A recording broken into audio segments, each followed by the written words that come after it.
bizim həyatımızı dəyişən, bizim mələyimiz Şəfa xanımın bugün doğum günüdür. Mən onu təbrik eləyirəm. Allah ona gözəl illər nəsib eləsin. Allah onun o gözəl ailəsini saxlasın. Şəfa xanım, nə yaxşı ki siz bizim həyatımızda varsınız. Şafaq amcanım, mən sizi təbrik edirəm. Uğurlarınız bol olsun. Həmişə belə pozitiv, gülərüz. Yəni hər zaman bizi tez-tez buralarda yığasınız. Çox sağ olun. Sağlamlığın şəfası şəfaya Diqarova. Baharın ən gözəl zərif çağında, Aprelin 20'dır gəldiniz. Həyatın o sağlam saf ortağında, minlərlə insana ümid verdiniz. Mənim əzizim, mənim doğmam, mənim gözəlim. Həqiqətən də sən hər birimiz üçün bir şəfasan. Sən hər birimiz üçün bir səmimiyyət, bir tükənməz enerji mənbəyisən. Sənə uzun ömürlər arzulayıram, can sağlığı arzulayıram. Ki siz o qədər insanlara yaxşılıq eləmişsiniz ki, onlar hamısı çox gözəl bir töhfə kimi sizin qarşınıza bir həyat boyu çıxacaq, Allah qoysa.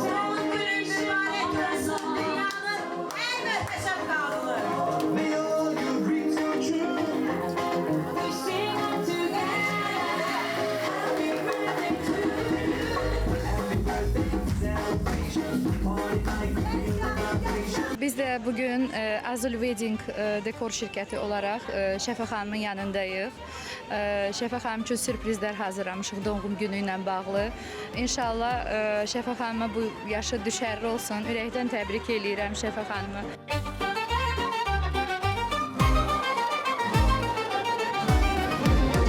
Sadelik güzeldi, zariflik farklı.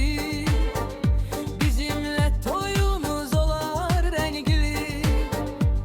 Azul Wedding dekorun adı, damakta kalacak sevginin tadı.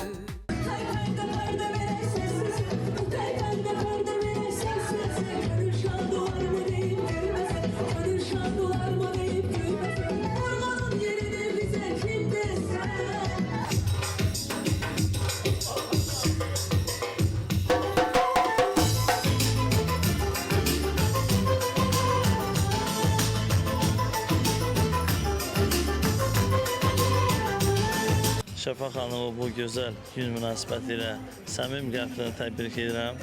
Ona ilk növbədə can sağlığı arzu edirəm və bol uğurlar arzu edirəm. Bu il, bu yaşının sizə ən düşərli yaşı olsun, ən düşərli il olsun.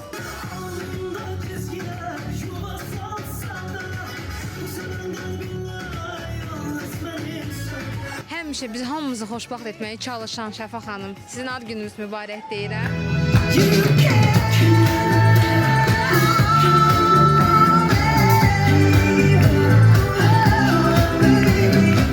Şəfa xanım mənim üçün o qədər dəyərlidir, o qədər əzizdir. Şəfa xanımı təbrik edirəm.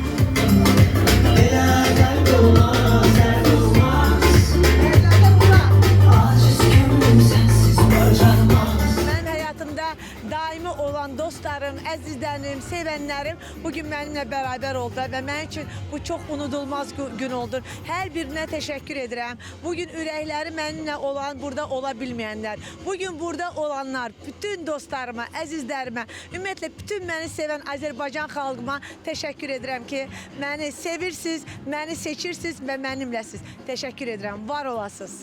Baharın ən gözəl zərif çağında, Aprelin 24'ü geldiniz. Hayatın o sağlam saf ortağında, minlərlə insana ümid verdiniz. Adınız şifadır, özünüz şəfa. Sizdən dərs alıbdı düzgün qidalar, süfrəyə nizamla gətirib səfa. Sizlə gerçək olur arzular, dualar. Ruhun qidasıdır xoş kəlmələrin, hər kəsə bəxş edir incə bir bədən. Sehirli toxunusu əllərin, qovur xəstəliyi hər bir çöhrədən. Nəcib bir həkim tək ucaldı adın, siz sağ